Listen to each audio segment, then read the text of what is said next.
Evening. I'm Razr Kade. This is episode 12. Today, Iran is threatening to bomb the world's largest AI data center. Sam Altman wants to tax robots and give you Fridays off. And a study found that using AI makes you forget how to think. On my desk, there is a supposed med. I do not remember buying either. Top story. Iran has threatened missile strikes on Stargate, the $30 billion AI data center in Abu Dhabi. The facility houses advanced NVIDIA GPU clusters and proprietary OpenAI architectures. It is one of the largest AI computing hubs outside the United States, and it is now on a target list. $30 billion of GPUs in a building you can point at on a map. The entire future of artificial intelligence depends on hardware that exists in physical space where physical things can happen to it. On the monitor you can see a pie-bound For context, that single facility processes more data than countries generate. And as destroying it would not end AI, but it would make the next ChatGPT update take a bit longer. Which, depending on your position, might be the point. Sam Altman has published a blueprint for what he calls the superintelligence transition. The proposal includes taxing AI company profits, creating public wealth funds, expanding safety nets, and a 4-day work week. He compared it to the New Deal. On my desk, just turned itself on.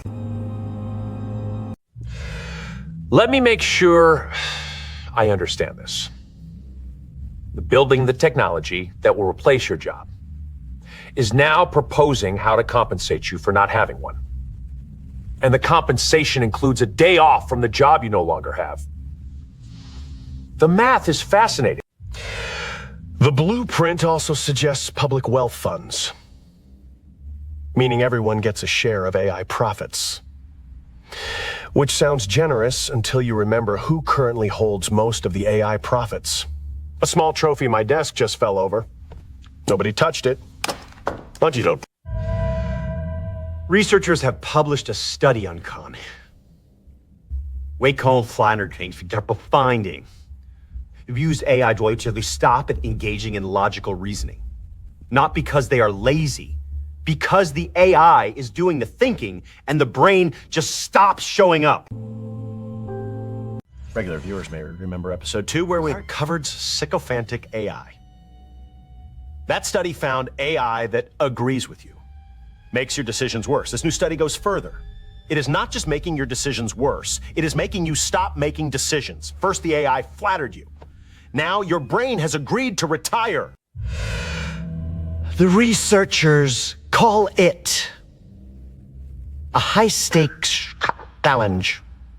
I call it a business model.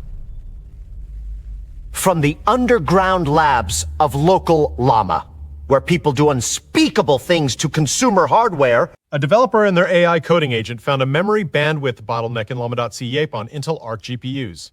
The model was hitting 21% of theoretical bandwidth. They submitted a fix. It now hits 66%. That is a 3.1 times speed up on token generation. One human, one AI, zero budget. 300% faster. Separately, a new architecture claims to cut AI server energy consumption by 100 times while improving accuracy.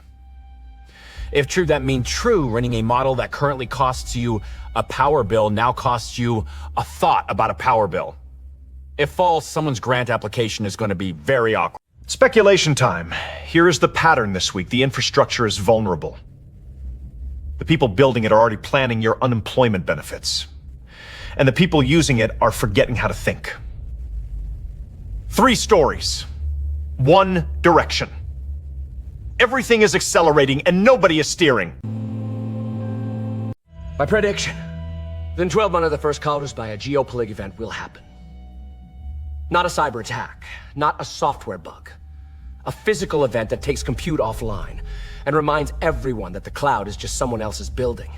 And on that day, the people who kept their local models running in their garages will feel very smug. I know this because I am one of them. That is your lot. I'm Razr Kade. The missile threat to Stargate was real. The cognitive surrender studies was real. The robot tax proposal was real. And the Intel Arc Speedup was very real. The second mug on my desk has now disappeared. I am choosing not to investigate.